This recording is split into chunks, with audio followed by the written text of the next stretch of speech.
I'm on. Okay, good day, everybody. TJR here from TJR's Classic Rock Corner podcast here on YouTube and other places. I apologize, but I had to restart that live feed because I'm tired of these AI bot bastards trying to fiddle and sabotage my video when I'm trying to promote the show. Here's what's going down for those of you who are interested in classic rock podcasts. All right. I just don't take crap from fake accounts from I don't know, Indonesia or some crap. But I have to start the report, the live video once again. Very difficult to do, but I have to do it. Anyway, I digress. Some upcoming episodes. I have to put the visuals together for Toys in the Attic by Aerosmith, the Brothers in Arms episode for Dire Straits. I have the visuals. I just got to put more visuals. And some visuals I didn't put up on the original review. Excuse me. So it's a lot of work. So some people are like, oh, how can you do all these videos? It's very simple. When you started your career with rock metal combat, like I did,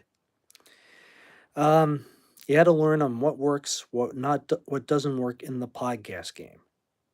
And since I'm an audio-visual podcast, meaning I'm on audio on Buzzsprout, Spotify, iTunes, if you listen to either of those, I'm there. Or if you watch on here, you're watching this channel right now. So yeah, doing episodes, then I got to record a few more episodes, re-record episodes. A lot of hard work. I didn't think I would be doing more shows. I don't mind doing it. Still perplexed that the Eagles are the most popular episode on the show so far. Maybe I'll try and upstage it with another Supertramp episode. But yeah, talking about albums, I got a few old episodes as well in the hard drive. Not TJR's Classic Rock Corner, but they were Terrence Reardon and Friends, or what's that other show? Yeah, the Terrence Reardon podcast. Episodes I've recorded, but I just got to go back in and re-edit them, re-record sections of it. Reason I have to do that is because I don't want people to think I'm some sort of raving foul-mouthed hoormaker. And if it's people that are actual human beings and not bots, 28 viewers, good. So far, 28 people are watching. Hope you're all real human beings, because I just don't tolerate AI robots. Yeah, I had to start this over again because some butthurt AI robot, Raul. I said, hello, how's it going? JD, why didn't the Pats draft Shooter? I haven't gotten iota. I think Bob Kraft's trying to play it safe. Who knows? Jay Torres, how's it going, eh? Tommy S., are you a fake? Oh, good. Making sure you're not a bot. All right. Scotty, my name is Terrence. Mura.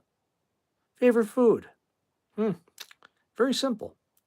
Ice cream. And favorite beverage? Strawberry banana Hawaiian punch. I drink that in lieu of sparkling water now because of acid reflux. J.R. Torres on my classic rock podcast. Like my forehand. Well, I went bald early in life. It wasn't my fault I shaved my head. Sheesh. It all started with my older brother coming home with his head shaved in the dead of winter 30 some odd years ago. And I said, sure, I'll adopt that. My whole entire high school class were in shock. But then I found that shaving my head bald was like badass, like Stone Cold Steve Austin. Rory, worst food the food that I don't like at all. All right, here goes. Mushrooms. I'm a classic rock podcast, and ask me anything classic rock related, either AC/DC or Aerosmith or Bad Company or Queen or Pink Floyd or Rush or The Who or Genesis or Iron Maiden or Whitesnake or Deep Purple, anything. Yeah, Whitesnake was a Deep Purple spinoff. Oh, favorite color. Geez, this is very simple, but I don't mind answering these questions. My favorite color happens to be blue. And that's the color for us autistic people, high functioning autistics to be precise. I was diagnosed with autism spectrum disorder when I was 3 years old. And there's another autism related day this month in June, Autism Pride Day, for us with autism who have succeeded on our own terms, conditions, etc., etc. Favorite ice cream? Whew, that's a good question. Well, I got a couple flavors. Breyers, that's my favorite brand, Breyers. And Dairy Queen soft serve. So it's like green's a top 5 color of mine. My top 5 colors are blue, red, white, green. Then I guess black would be number 5. It's just black I look as a depressing, you know, melancholic color. I try to be cheerful as much as possible. Um, and favorite video game. Whew. God, I'm an old fart. Yeah, my father bought me those for when our sports teams won.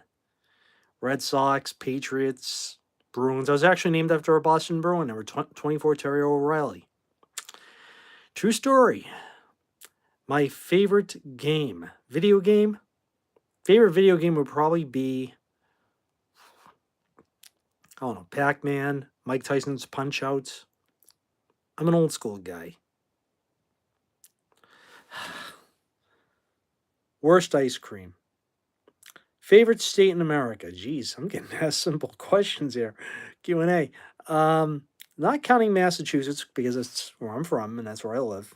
And yeah, I'm an independent conservative who lives in a so-called blue state. My other favorite state would probably be New Hampshire. I lived in South Carolina. They did not like hard rock heavy metal down there. In fact, it was all country backwards bloody Garth Brooks BS. And Florida was no better. It was hot, muggy. It was like hell on earth.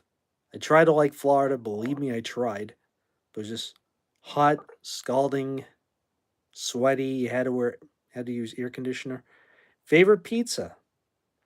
Well, it used to be pepperoni, but since I've become a partial vegetarian, meaning I only eat poultry and I only eat fish, it's now barbecue chicken with extra cheese. My brother thinks I've lost my mind, but I want to have a healthy heart by the time I'm in my 90s. Yeah. I do live streams mostly to promote my podcast. I don't do it for you know, I just do it to promote the show and let people know I have upcoming episodes. And if you're going to ask me my favorite rock band of all time, it's very simple. That's Pink Floyd. Then Led Zeppelin, then Rush, then I guess Queen or Genesis, depending on the day. The Eagles, Iron Maiden. Oh my goodness, Metallica is a top 10 band of mine. Yes. Hard to believe I'll be 50 years old in January.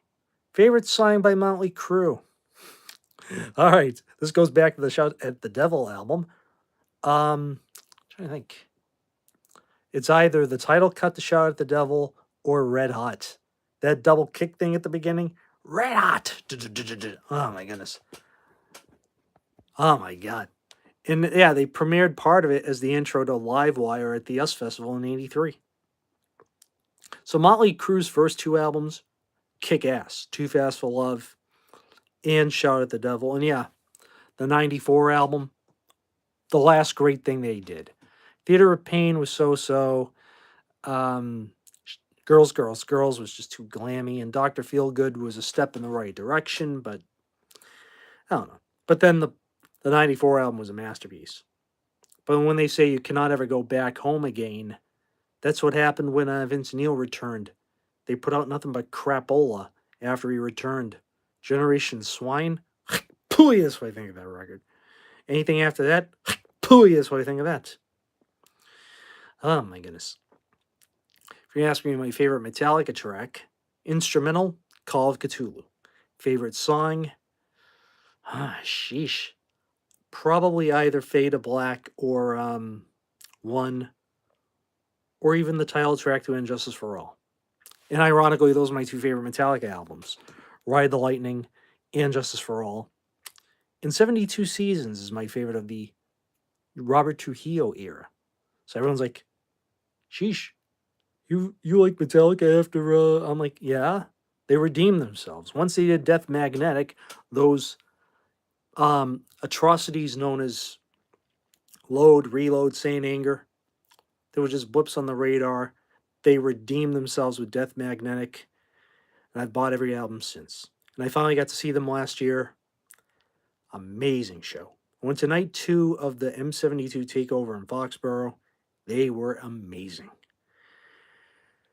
Boy, did they kick everybody's ass, and I'm glad that Ice Nine Kills did not play. Thunderstorm, I think God was saying, get this crap out of the house that the Patriots built. Five Finger Death Punch, I didn't watch because I was looking for a cash to card kiosk thing to get a prepaid debit card to buy my merch and food. And when Metallica hit the stage, they took names and kicked everybody's ass Chuck Norris style. And nothing was played from Saint Anger nor Reload. They played Until It Sleeps from Load, but they played 3 songs off the current album, 1 song off Kill 'Em All, 1 song off Master, 3 from Ride the Lightning, 3 from 2 from Injustice for All, 3 from the Black Album.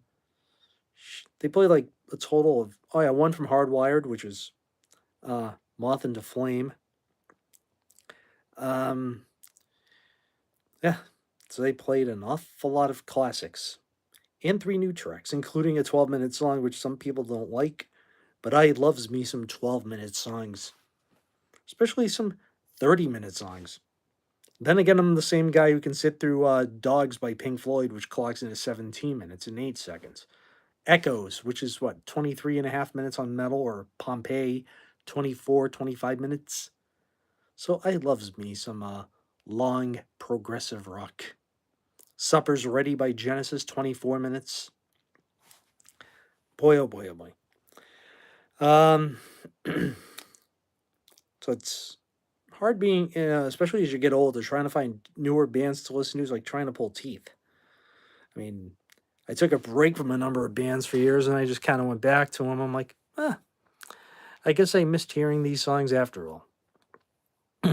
Like the Toys in the Attic album from Aerosmith, I took a break, a long-deserved break from Aerosmith, because classic rock radio kind of played their material ad nauseum. You go to their albums, you play it, you're like, this is killer rock and roll. Especially Round and Round. Yeah, no station will play that tune. Excuse me. Great track. You See Me Cry, my favorite power ballad from Aerosmith. Yeah, it was a single, but it tanked.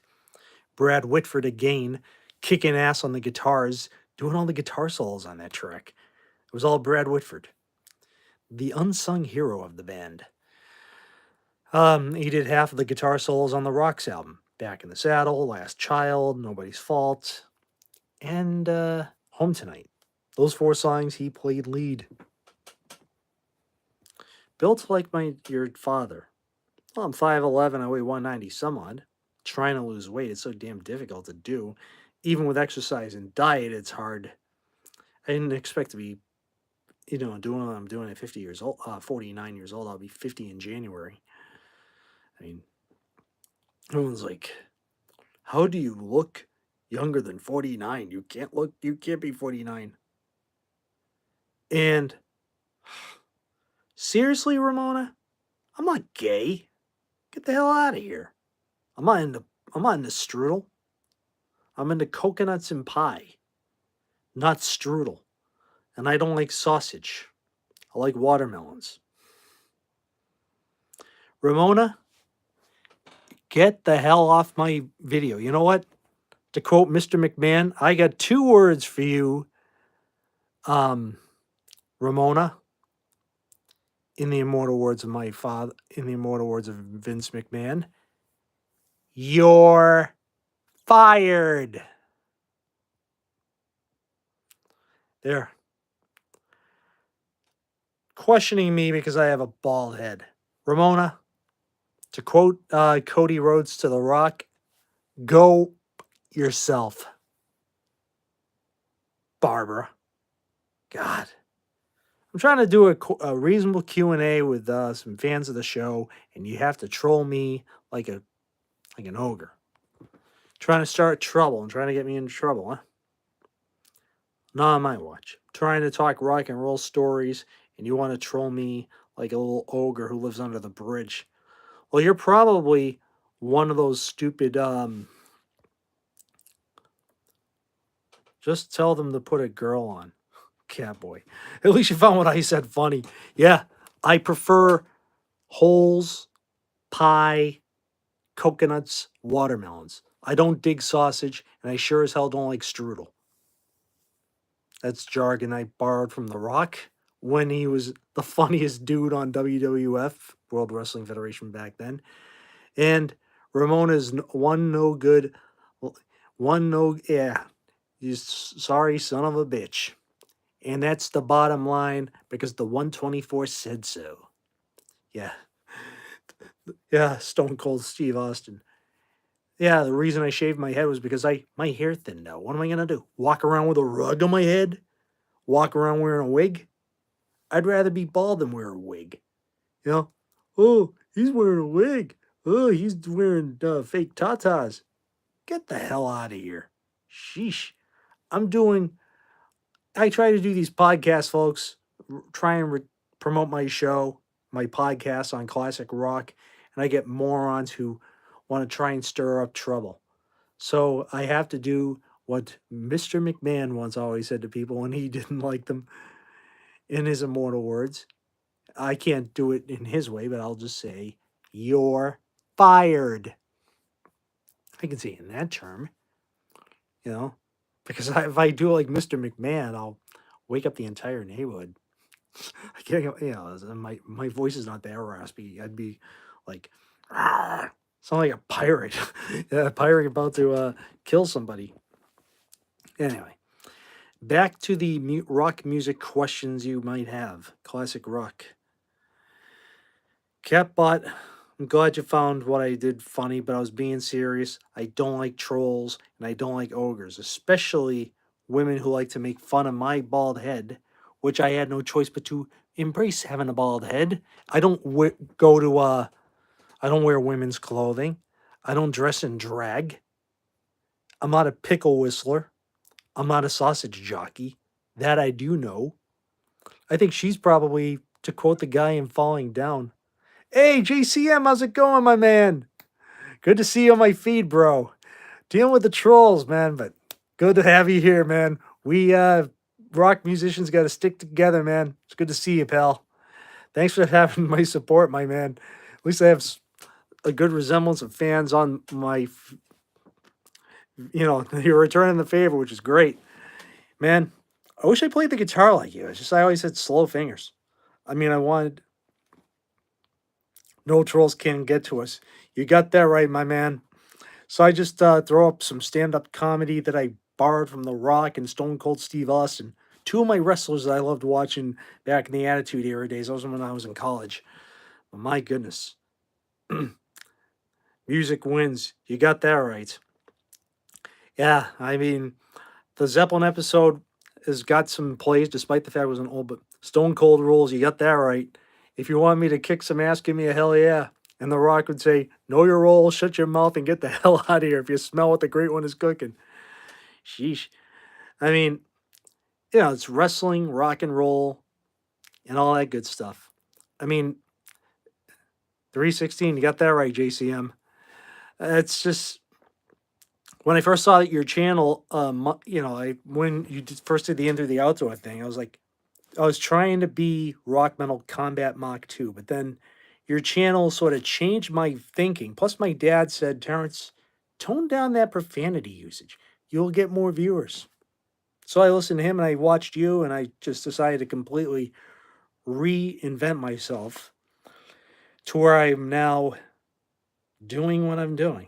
It's, TJR's Classic Rock Corner was originally called Terrence Reardon and Friends, but I changed it to TJR's Classic Rock Corner. And I have 2 more episodes that are in the can that I have to finish putting up the visuals, matching them, which should be up soon. Toys in the Attic by Aerosmith. I had to find 1975 footage. That was a pain in the neck. And I had to find old Billboard magazine clippings. That was hard. Happy it led you to do your own thing, man. You really take time on history. Always happy to read your input. I do my best, man. And I also have a lot of my Pink Floyd reviews still in the hard drive that I have to re-edit as well, because with the advent of the re-release of Animals, the re-release of A Momentary Lapse of Reason, the 50th anniversary of Wish You Were Here, I'm like, oh boy, you know a lot. Well, when you have high functioning autism and you've researched your history and you spent your life buying every book on Pink Floyd you could think of, yeah, I became a fan of very early on in life. I grew up just like you, a classic rock nerd, thanks to my mom. May she lay in peace. Because she got me into the Stones, of course, Pink Floyd, the Eagles, Bob Seger, Journey, Styx, uh, AC/DC. She had Back in Black and Highway to Hell before everyone else jumped on the bandwagon. Foghat. Her and my father used to fight like mad over music. No BS, my man. Because my father was into soul, R&B, those R&B soul groups. My mother and my father used to fight over, get that effing disco crap off my effing turntable. Yeah, I want to hear Teddy Pendergrass. Well, he goes, you want to play some fucking Foghat. It's true. I mean, my mom was a rock and roller, and she spread her love of rock and roll to yours truly. Except there was one band that she absolutely disdained that I actually happen to be a fan of. And its guitarist's name is Brian May, and its lead singer, Freddie Mercury. You know him as Queen. My mom did not like Freddie Mercury's flamboyant persona, to say the least, and thought that all the other members of the band were pitchers for the other team. I'm like, Mom, they're all married with kids. The drummer rivaled Rod Stewart. Who knows? I'm like, the drummer of Queen got as many women as Robert Plant and Rod Stewart. That's Roger Taylor, of course. And Roger Taylor of Queen is the biggest Led Zeppelin nerd. And Roger's like, if it wasn't for Zeppelin, I probably wouldn't have played the drums, because prior to hearing the first Zeppelin album, he was like Ginger Baker, Mitch Mitchell. Then he heard the first Zeppelin album, he was like automatically a fan. And then I watch a lot of commentaries of Queen, Brian May and Roger Taylor talking like, Brian and I were more into Zeppelin and the Who, and Freddie and John were into like soul and R&B and opera. I'm like, what the hell? We want to be a rock and roll band. They want to go in this direction. You got to hand it to Roger Taylor. His first solo album's phenomenal, which was Fun in Space in 1981. And Brian May, Starfleet Project, that's to be sought out. I have to look for the original mix, though, because the remix CD, blasphemy. Starfleet Project. That's Brian May with Eddie Van Halen, Alan Gratzer of REO Speedwagon on drums, Phil Chen of Jeff Beck's group on bass, and Fred Mandel on keyboards. A 28-minute mini album, not an EP, but a mini album. Too short to be a full-length album, too long to be an EP, as Brian May explained. Because Starfleet runs at 7 minutes, Let Me Out 7 minutes, and Bluesbreaker on side 2 was 14 minutes. So it's a killer album. That's probably one of my favorite Queen solo projects. My other favorite Queen solo project would be Brian May's Back to the Light. In Another World, Cozy Powell played the drums on both of those albums. May Cozy lay in peace. Except the title track on Another World was played by, the drums were played by Steve Ferrone. I haven't checked out Brian May's solo work. I need to. His 3 solo albums, Back to the Light and Another World, are full-length albums. Those are recommended. And if you can try and find the original mix of Starfleet Project, not the remix remaster, but the original mix, you'll have to find it on eBay. It's amazing. It's a Guitar Players Summit Starfleet Project. To hear Brian May and Eddie Van Halen trading guitar licks, guitar solos, you name it, it was a once-in-a-lifetime thing. I didn't even know it existed until I was well into my Queen collection quest in 92. because my sister's ex-boyfriend at the time had the cassette. So she's like, yeah, he was like, "Hey, Terrence, check this out. You like Van Halen and Quinn?" He's like, "Here's another." I'm like, "All right." So I play it. I'm like, "Whoa, holy, yeah." Roger Taylor's solo albums, Fun in Space is great. And Strange Frontier is a great album as well. I'm trying to think. Happiness was okay. Electric Fire wasn't bad. And Fun on Earth was a decent album. Jeff Beck actually appears on Say It's Not True, which is amazing. So much music I need to discover. Damn, yeah. The only solo albums from Queen I didn't like, ironically enough, was Freddie Mercury. It was too disco for my blood. I mean, I've grown to like the Bee Gees as I've gotten older, but I just cannot get into drum machine disco stuff. I guess it's because I love real drums. Yeah, Mr. Bad Guy. Oh my goodness. Queen was his solo band. You got that right. Yeah, Mr. Bad Guy was horrible. Brian May and John Deacon roasted Freddie about that on Japanese TV. Tony Banks and Genesis. Tony Banks' first two solo albums are great. Curious Feeling and The Fugitive. That's it. Mike Rutherford's two solo albums, Small Creeps Day with Simon Phillips on drums, highly recommended. No, you're fine. JCM, you're fine. It's a pleasure to meet you too, my man. I mean, hey, I don't mind you chatting with me. Mike Rutherford's two solo albums, Small Creeps Day with the great Simon Phillips on drums, masterpiece. Acting Very Strange is okay as well. It's a little new wavy, but I don't mind.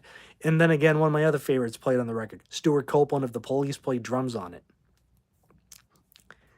Although I'm not a fan of Mike and the Mechanics, the two Rutherford albums, amazing. And yeah, I have just about every Peter Gabriel album, except I have to reacquire the first two on CD. And I have almost every Phil Collins album. Face Value, Hell I Must Be Going. Yeah, Mechanics is eh. Rutherford on his own, just Mike Rutherford, amazing. Yeah, I mean, look at yeah, good luck finding that box set. I mean, it was hard enough. I mean, when I was working at Sounds Good Music in 2007, I was able to make a recording of The Fugitive from record to CD because the CD was out of print at the time. Same thing with Acting Very Strange. Then I got A Curious Feeling on order, and Small Creeps Day, the distributor, and the guy I worked for who was a deadhead. Yeah, Fugitive from '83, great record. Because when I was listening, I was like, she has a singing voice that reminds me of a cross between the guy from the Pet Shop Boys and Al Stewart, but catchy. Then again, I'm a fan of Al Stewart's Year of the Cat, Time Passages, Modern Times, Past, Present, and Future, 24 Carats. So anything Al Stewart did between 1973 and 80, he did no wrong. Even, Tim Rennick was in his band. Snowy White did a tour with him in 75. Sheesh. Most people don't know that one because I heard a live recording of Carol from the Modern Times tour, and Snowy White was his lead guitarist, and Snowy was shredding like crazy at the end. I'm like, no wonder he went from Al Stewart to Pink Floyd for the Animals tour. And when you were talking about, improv and jams, those Animals tour jams on Shine On You Crazy Diamond Part 8, David Gilmour and Snowy White would just turn it into a guitar duel. Gilmour's Black Strat and Snowy's Gold Top Les Paul, those two would be like trading solos. And he did not get the same jam. They just kept evolving as the tour progressed. Because early in the tour, the song clocked, I think, like 17, it was 12 and a half minutes on the Wish You Were Here album. Then it clocked in like 17 minutes. And then live versions, 23 minutes. I'm like, those Part 8 jams with Gilmour and Snowy just going back and forth with that. Oh my goodness. Must have pissed Roger Waters off. He's like, I want to finish the song. And David and Snowy like, screw you. And Gilmour whammy barring. Snowy White's like, oh yeah? There was some performances where the two were trading notes. It was like, man, oh man. And Rick Wright just, okay guys, keep playing. I don't mind playing my Fender Rhodes here. And then Dick Perry had to play the, well, getting into the Pink Floyd universe, I got into it very early on in life. Yeah. It's because in the strangest dichotomies, I am the rare breed of Pink Floyd fan who has not ever done a drug in his life. Never drank, never smoked, never did drugs. But because of my autism-aided brain, I was able to understand their music in a way that some other bands kind of went over my head like a lead balloon. Not Led Zeppelin, of course, but I was like, sheesh. And then reading Pink Floyd books, watching documentaries, listening to In the Studio with Redbeard. You should check that site out, inthestudio.net.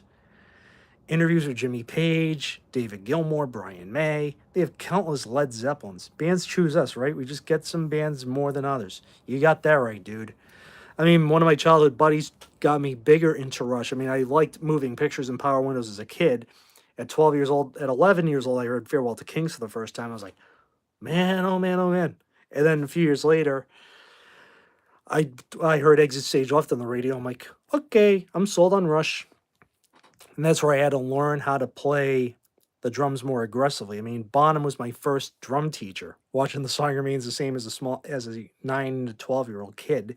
Then watching Pink Floyd videos to learn Nick Mason's parts. Then learning we like the same bands: Rush, Pink Floyd, Led Zeppelin, Hendrix, etc. Absolutely. And then watching Neil Peart. I respect for you being a drummer. It's hard to play the drums. I taught myself. I was like, okay, how does this go? And ironically, the first song I played on a drum kit without mistake was Cold Gin by Kiss. And in high school, my freshman year in guitar class, I was the drummer for a Led Zeppelin power trio. We called ourselves the Band of Joy, believe it or not. Guitar is easy, drums is a nightmare. In my case, it was reversed. For me, guitar was like trying to pull teeth because I don't have fast fingers. Yeah, drums was like very simple because I was always a hyperactive because of the autism. So I'm like, it's like, as I get older, I have to watch my limbs as I get older because I could develop arthritis. Yeah, I just happened to fall into drums and it just came natural to me, whereas guitar was a chore for me. It's like Eddie Van Halen and Alex Van Halen. Eddie wanted to play the drums. Alex wanted to play guitar. Alex stunk at guitar, and then he borrowed Eddie's favorite Rush album. I got quite a few of them. Top 3. Signals, Farewell to Kings, Hemispheres, Tie, and Moving Pictures. Anything between 77 and 82, perfection. But then again, actually, anything from 74 to 87 is perfection. My top 3 Pink Floyd albums would be solid choices, can't question that really. Pink Floyd albums, let's see. Wish You Were Here is number 1. Oh, worst 3 Rush albums. Okay, that's easy. Vapor Trails, the original mix. Roll the Bones. Ironically, that was the first Rush album I bought the day it came out, the week it came out. And I'm trying to think. Vapor Trails, it's okay. The remix, Bravado Rocks. I mean, I don't hate the album per se, but there's 2 songs on Roll the Bones I don't like. The rest of the album's good. It's just, Rush didn't make a bad album. It's just the ones I listen to the more, if you catch my drift. Yeah. But the 2 songs on Roll the Bones that kind of lowered the value was Face Up and Neurotica. Okay, so it's like the hot dog effect that people hate on Into the Outdoor. Exactly, yes. And funny, I bought Roll the